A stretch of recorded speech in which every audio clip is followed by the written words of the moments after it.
오늘 우리에게 주신 하나님의 말씀 보도록 하겠습니다. 마태복음 18장 21절로 35절 말씀입니다. 생명샘가 2월 20일 화요일 말씀 용서에 대한 가르침 함께 읽겠습니다. 그때 베드로가 나와 이르되 주여 형제가 내게 죄를 범하면 몇 번이나 용서하여 주리이까 7번까지 하오리이까 예수께서 이르시되 내게 이르노니 7번뿐 아니라 7번을 70번까지라도 할지니라. 그러므로 천국은 그 종들과 결산하려 하던 어떤 임금과 같으니 결산할 때에 10,000달란트 빚진 자 하나를 데려오매 갚을 것이 없는지라. 주인이 명하여 그 몸과 아내와 자식들과 모든 소유를 다 팔아 갚게 하라 하니 그 종이 엎드려 절하며 이르되 내게 참으소서 다 갚으리이다 하거늘 그 종의 주인이 불쌍히 여겨 놓아 보내며 그 빚을 탕감하여 주었더니 그 종이 나가서 자기에게 100데나리온 빚진 동료 한 사람을 만나 붙들어 목을 잡고 이르되 빚을 갚으라 하매 그 동료가 엎드려 간구하여 이르되 나에게 참아주소서 갚으리이다 하되 허락하지 아니하고 이에 가서 그가 빚을 갚도록 옥에 가두거늘 그 동료들이 그것을 보고 몹시 딱하게 여겨 주인에게 가서 그 일을 다 알리니 이에 주인이 그를 불러다가 말하되 악한 종아 내가 빌기에 내가 내 빚을 전부 탕감하여 주었거늘 내가 너를 불쌍히 여김과 같이 너도 내 동료를 불쌍히 여김이 마땅하지 아니하냐 하고 주인이 노하여 그 빚을 다 갚도록 그를 옥졸들에게 넘기니라. 너희가 각각 마음으로부터 형제를 용서하지 아니하면 나의 하늘 아버지께서도 너희에게 이와 같이 하시리라. 아멘. 이 베드로라고 하는 제자가 예수님께 형제가 내게 죄를 범하면 몇 번이나 용서하여 주리이까 여쭙죠. 그러면서 7번까지 하면 되겠습니까? 라고 할 때 칭찬 들을 거라고 생각하고 이렇게 얘기했을 것 같아요. 사람이 7번이나 용서를 같은 것에 대해서 잘못에 대해서 용서를 한다는 것은 정말 쉽지 않은 일입니다. 이건 거의 불가능에 가깝습니다. 그 정도에 따라서 더 어려울 거예요. 뭐 그냥 사소한 일들 같으면 뭐 그렇게 할 수도 있을 거라는 생각이 들어요. 7번이 아니라 뭐 더 애들을 키워가면서 이 아이들이 잘못한 것을 이게 용서하는 것을 보면 뭐 7번이 아니라 뭐 그 이상도 할 수 있죠.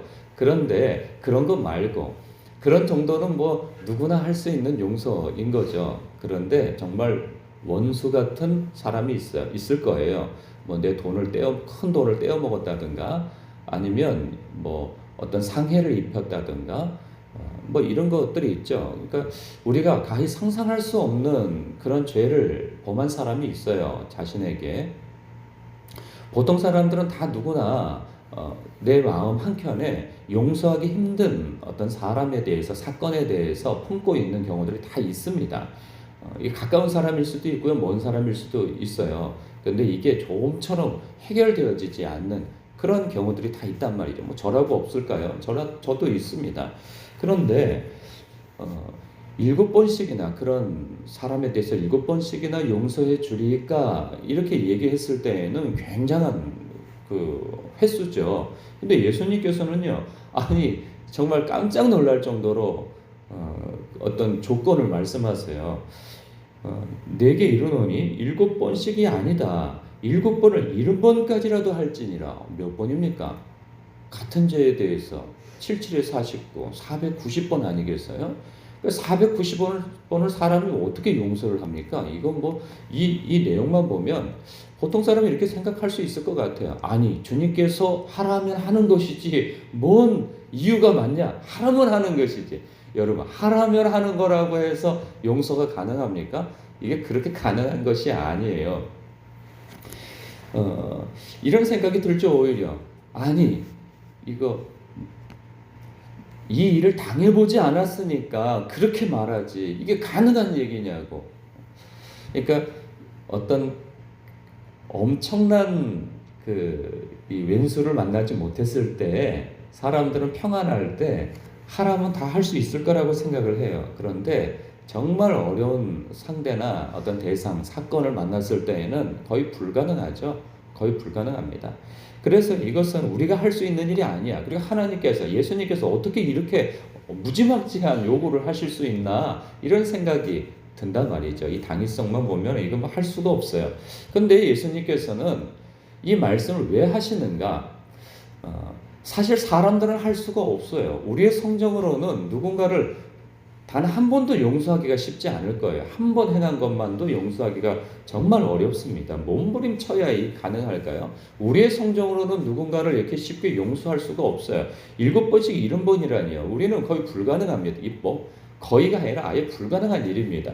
그런데 예수님께서 이 불가능한 일을 왜 요구하시며 이런 말씀을 하실까? 그것은요, 먼저는 우리가 누군가를 용서하는 것에 대하여서 요구하기보다는 하나님께서 우리에 대한 용서의 정도와 횟수가 얼마나 큰가를 알려주시기 위한 말씀인 것이지, 이것을 너희들이 해라 하고 탁 던져놓는 요구는 아니라는 사실입니다. 그것은 무엇을 보면 알 수 있느냐 하면 그 23절 이하의 내용, 예수님께서 비유를 드시면서 하시는 말씀 속에서 우리는 발견하게 되었죠. 천국은 그 종들과 결산하려 하던 어떤 임금과 같다고 하시면서 결산할 때에 10,000달란트 빚진 자 하나를 데려왔다고 해요. 우리는 10,000달란트가 얼마나 큰지는 헤아릴 수는 없으나 어마어마한 그러한 빚을, 어떤 그 단위를 이야기하시는 거예요. 예를 들자면 우리의 형편 속에서 1,000억을 빚진 자와 같다는 비유로 말씀하시는 거예요. 1,000억이면은 삼성 이재용 회장 같은 경우에는 1,000억이 크기나 하겠습니까? 1,000억 그냥 턱 내놓을 수 있을 거예요. 그런데 여기서 보면 이 빚진 자를 붙들어 와서 딱 세워놓고 25절에 갚을 것이 없는지라는 거예요. 갚을 수 없다는 거예요. 이게 보통 사람으로서는 갚을 수 없다는 거예요. 그래서 주인이 명하여서 그 몸과 아내와 자식들과 모든 소유를 다 팔아 갚게 하라. 그러니까 도무지 이 사람으로서는 그 능력으로서 갚을 수 없는 단위의 돈을 얘기하는 거예요. 10,000달란트란. 그러니까 우리 편으로 생각하면 1,000억이죠. 1,000억은 우리 평생에 안 먹고 안 쓰고 번 거 다 갖다 바친다 해도 우리는 그 돈을 평생에 볼 수도 없을 뿐만 아니라 갚을 수도 없는 단위인 거죠. 그런데 이것을 갚으라 하는데 엎드려서 절합니다. 그러면서 네 갚겠습니다 하고 막 눈물 콧물 그냥 막 흘리면서 그렇게 얘기하니까 주인이 볼 때 불쌍한 마음이 드는 거죠. 그래서 야 됐어 내가 탕감해 주마. 이거 얼마나 놀라운 일입니까? 이게 1,000억을 갖다가 그냥 탁 탕감해 줄 수 있는 주인을 만났다는 것이 얼마나 놀라운 일입니까? 너무 기뻐가지고 집으로 막 뛰어가는 거죠. 그런데 그 뛰어가는 길목에서 놀랍게도 그동안 내 돈 떼어먹고 안 갚은 사람을 만났네요. 야, 이거 내가 완전 떼이는 줄 알았는데 하고 그 사람 멱살을 붙들고 돈 갚으라고, 이놈 돈 갚으라고. 근데 그 사람이 얼마 빚졌는가? 1,000만 원 빚졌어요. 1,000만 원 작은 돈 아니죠. 결코 작은 돈이 아니에요. 우리 삶 속에서. 그런데 이 사람이 1,000만 원 빚진 자를 붙들고 당장 갚으라고 했는데 이 사람이 자기랑 똑같이 엎드려 사죄하면서 갚겠다고 이러는 거예요. 내가 너를 어떻게 믿냐 이놈아 하고 그 사람을 붙들고 너 오늘 헤어지면은 너는 또 내가 다시 만날지 너 나를 또 도망쳐가지고 너를 못 만날 수도 있으니 너 오늘 잘 만났다 해서 감옥에다가 넣어버린 거예요. 그리고 너 돈 갚을 때까지 못 나와. 그러고 있었던 거죠. 이것을 그들의 동료들이, 그 주변 사람들이 보고 그 이전 주인에게, 돈 많은 주인에게 이 상황을 얘기한 거죠. 그랬더니 그가 진노하게 되어집니다. 그래서 33절의 말씀을 하는 거예요. 32절. 이 악한 종아, 네가 빌기에 내가 내 빚을 전부 탕감하여 주었거늘 내가 너를 불쌍히 여김과 같이 너도 내 동료를 불쌍히 여기면 마땅하지 아니하냐 이거죠. 지금 예수님이 하시고자 하는 말씀이 무엇이냐? 하나님께서 너희를 향하여서 용서하신 그 크신 용서, 그 사랑과 은혜, 탕감해 준 것을 먼저 생각하라는 거죠. 그러니까 여러분, 은혜의식, 이것이 없으면 용서할 수 없어요. 은혜의식이 뭡니까? 은혜? 갚을 수 없는 선물을 받은 거죠.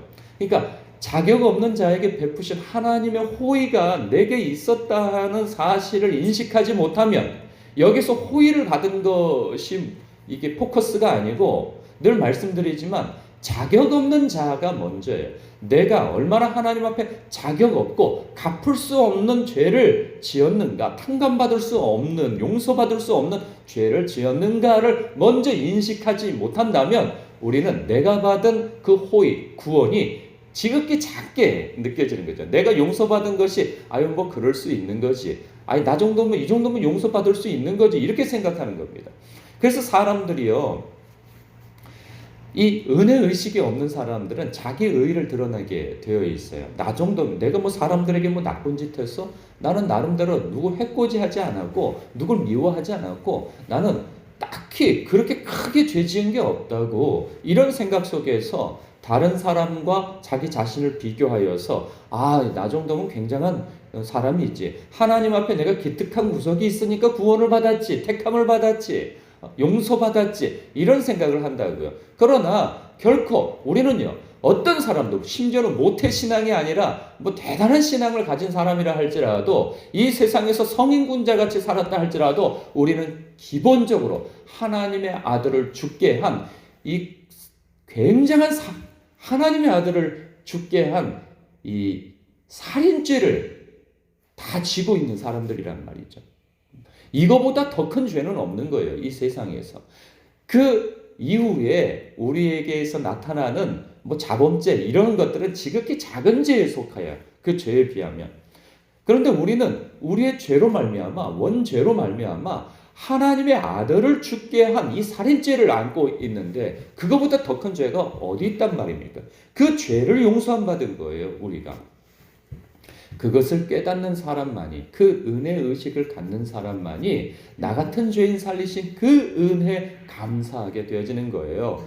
그래서 나 같은 죄인이 이 죄를 탕감받고 용서함 받았다면, 내가 개인적으로 생각할 때, 체감적으로 생각할 때 나에게 이렇게 큰 원수 같은 죄인도 1만 달란트에 비하면, 그러니까 1000달란트에 지나지 않는 그러한 죄라는 것이죠.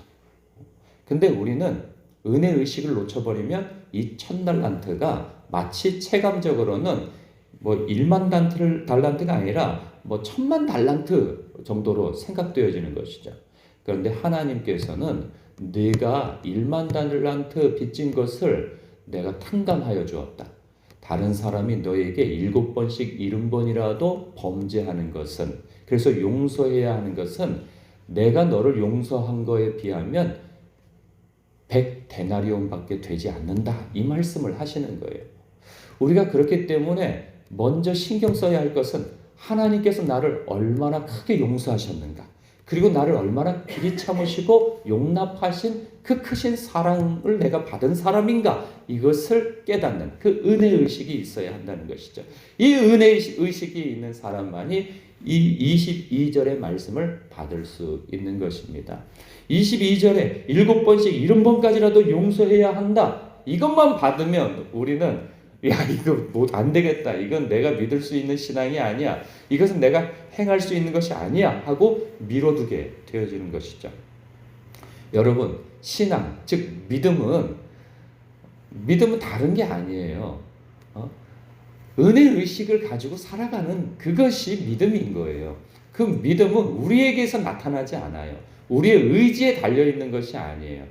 만약에 의지에 달려있는 거라고 한다면 의지가 제일 강한 사람 신앙이 가장 좋게요. 근데 우리는 그렇게 의지가 강한 사람들이 아니라는 사실이에요. 우리의 신앙은요, 은혜에 달려있어요. 은혜. 나 같은 죄인 살리신 그 은혜 감사한, 그 감사에 흘러넘칠 때에 용서가 가능한 것이죠. 여러분, 오늘도 은혜 의식 속에 사시길 바랍니다. 나 같은 죄인 살리신 그 은혜 감사한 마음으로 하나님께 영광 돌리고, 나 같은 자를 이처럼 사랑하시는 하나님을 그 사랑으로 크게 사랑으로